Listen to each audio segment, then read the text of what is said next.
Plain take off झालं। काही सेकंदात विमानाचा वेग वाढतोय आणि अचानक कॉकपिटमधलं इंधनाचं नियंत्रण स्विच रनवरून कट ऑफ झालं।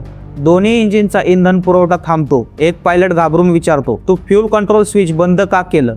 दुसरा पायलट म्हणतो, मी नाही केलं। पायलट्सने शेवटचा प्रयत्न केला। एक इंजिन पुन्हा सुरू झालं, पण वेळ संपली होती। प्रश्न अजूनही तसाच आहे, या स्विचमुळे विमान कोसळलं की एखाद्याने ते मुद्दाम केलं की सिस्टीमने स्वतःच गोंधळ केला? एका साध्या स्विचमुळे 270 जीव गेले आणि आजही उत्तर मिळालेलं नाही। पण नेमकं काय घडलं होतं आपण आधी ते पाहू।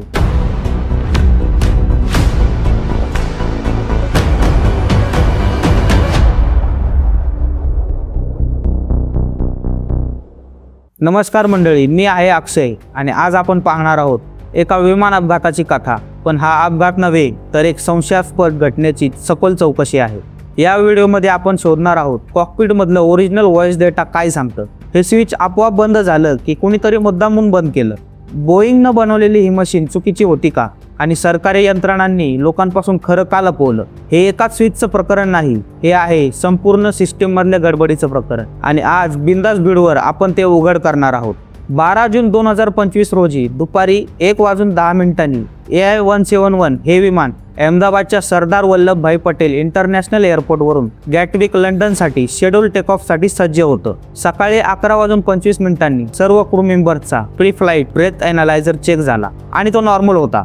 लॉग्समधून हेही दिसतं की गेल्या 24 तासात पायलट्सनी फ्लाईट केली नव्हती, कारण त्यांची ड्युटी नव्हती। म्हणजेच त्या दोघांनीही पुरेशी विश्रांती घेतली होती। सुमारे 12:30 सर्व क्रू बोर्डिंग गेटवर येतो। प्री फ्लाईट चेक सुरू होतात। यावेळी सरदार वल्लभभाई पटेल इंटरनॅशनल एअरपोर्टवर हवामान अगदी नॉर्मल होतं। 230 प्रवासी, 10 क्रू मेंबर्स आणि 54,000 लिटर इंधन घेऊनही हे बोईंग 787 विमान त्याच्या अलाउड टेक ऑफ वेटच्या खालीच होतं। या फ्लाईटमध्ये कोणतंही धोकादायक कार्गो नव्हतं। दुपारी 1:18 AI-171 हे विमान पार्किंग बे नंबर 34 वरून रनवेच्या दिशेने निघतं।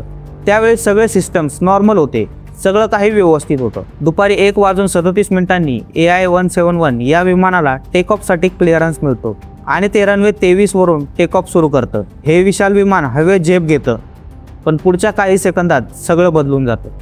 1:38 आणि 42 हे विमान त्याच्या जास्तीत जास्त नोंदवलेल्या स्पीड 1180 नॉट्सवर पोहोचतं आणि लगेच एनहॅन्स एअरबोर्न फ्लाईट रेकॉर्डर्स दाखवतात की इंजिन नंबर 1 आणि 2 या दोघांचा इंजिन पुरवठा थांबवला गेला आहे।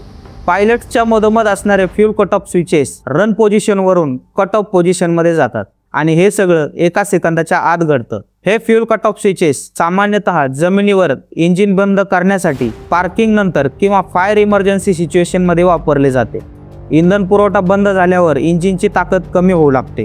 कॉकपिट व्हॉइस रेकॉर्डिंगमध्ये स्पष्ट ऐकू येतं। एक पायलट दुसऱ्याला विचारतो, तू कट ऑफ का केलं? दुसरा पायलट म्हणतो, मी नाही केलं। हे सगळं काही सेकंदात होतंय, लक्षात ठेवा।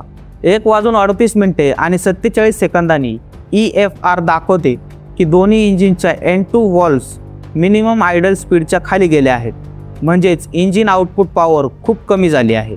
म्हणूनच रॅम एअर टर्बाईन म्हणजे RAT hydraulic pump emergency power देण्यास सुरुवात करतो। यानंतर पायलट्स विमान वाचवण्याचा आटोकाट प्रयत्न करतात। 1:38 आणि 52 इंजिन नंबर 1चा फ्यूल कट ऑफ स्विच पुन्हा रन पोझिशनमध्ये आणला जातो आणि 4 सेकंदांनी म्हणजेच 1:38 आणि 56 इंजिन नंबर 2चा स्विचही रन पोझिशनवर आणला जातो। इथेच AI-171चा सर्वात ट्रॅजिक भाग घडतो। जसेच दोन्ही स्विचेस पुन्हा रन पोझिशनवर आणले जातात, तसेच बोईंग 787ची full authority digital engine control system म्हणजेच FADEC सिस्टीम दोन्ही इंजिन्स ऑटोमॅटिक रिलाइट करते आणि थ्रस्ट रिकव्हरी सिक्वेन्स सुरू करते। EGT म्हणजेच एक्झॉस्ट गॅस टेम्परेचर डेटा दाखवतो की दोन्ही इंजिन चालू झाले होते। गॅस टेम्परेचर वाढत होतं, म्हणजेच टर्बाईन पुन्हा ॲक्शनमध्ये आलं होतं। इंजिन नंबर 1ची कोर डिस्लेरेशन थांबली होती, रिकव्हरी सुरू झाली होती, पण इंजिन नंबर 2 रिलाइट होऊनही त्याची कोर स्पीड डिस्लेरेशन थांबवू शकत नव्हतं। पण जर हे विमान काहीशे मीटर अधिक उंचीवर असतं आणि एक जरी इंजिन पूर्ण रिकव्हर झालं असतं तरी हे विमान वाचू शकलं असतं।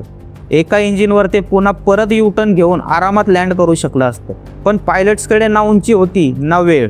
1:39 आणि 5 सेकंदांनी पायलट्स ATCला मेडे कॉल देतात पण तोपर्यंत फार उशीर झाला होता. 1:39 आणि 11 सेकंदांनी EFR रेकॉर्डिंग बंद होते आणि AI-171 आगीच्या गोळ्यात बदलते. एकूण 270 लोकांचा बळी जातो.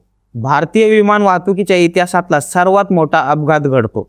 AI-171च्या क्रॅश नंतर पूर्ण 1 महिन्यानंतर सरकार आपलं मौन तोडतं. तेही प्रेस कॉन्फरन्स न करता, कोणतेही प्रश्न न घेता, फक्त एक प्रिलिमिनरी रिपोर्ट जाहीर करून, आणि त्यानंतर प्रश्न आणि अफवांचा पूर वाहू लागतो. सर्वात मोठा प्रश्न म्हणजे बोईंग 787च्या दोन्ही इंजिनचा फ्यूल सप्लाय कोणी आणि का बंद केला. फ्यूल कट ऑफ स्विच हे काही खेळण्यासारखे नाहीत. त्यांच्या भोवती गार्ड रेल्स असतात आणि हे स्प्रिंग लोडेड असतात. सहज उचलता येत नाहीत. त्यांना काढून हलवून मगच दुसऱ्या स्थितीत नेता येतं. अशा स्थितीत दोन्ही स्विचेस एका सेकंदात कट ऑफ कसे झाले. लोक विचार करत आहेत ह्युमन एरर असेल, पण कॉकपिट व्हॉइस रेकॉर्डिंगमध्ये पायलट आश्चर्यचकित होऊन विचारतो, तू कट ऑफ का केलं. तर दुसरा उत्तर देतो, मी काही केलं नाही. याच गोंधळाची भावना आता वेस्टर्न मीडियामध्ये पायलट एरर म्हणून घोषित केली जात आहे.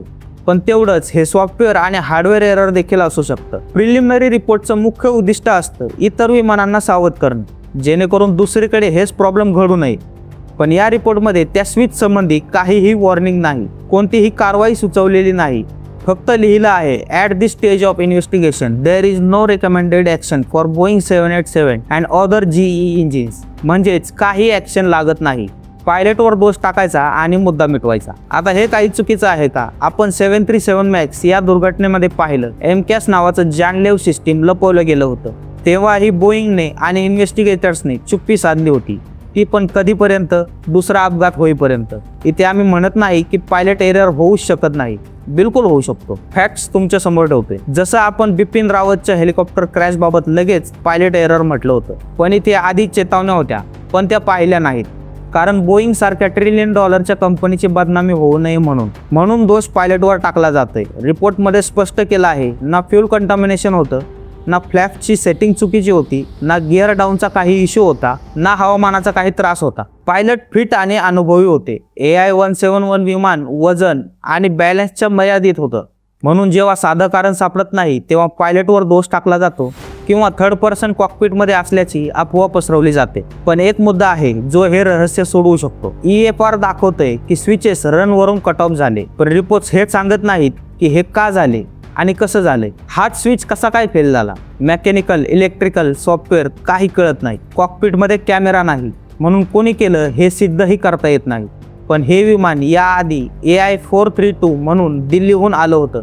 जसं की मी तुम्हाला पहिल्या व्हिडिओमध्ये सांगितलं की याच्या अगोदर ते पॅरिसवरून दिल्ली आणि नंतर दिल्लीहून अहमदाबाद असा प्रवास करून हे विमान आलं होतं. आणि त्यावेळी क्रूने एक फॉल्ट रिपोर्ट केला होता. स्टेबलायझर पोझिशन सेन्सर म्हणजे स्टॅब POSXDCR.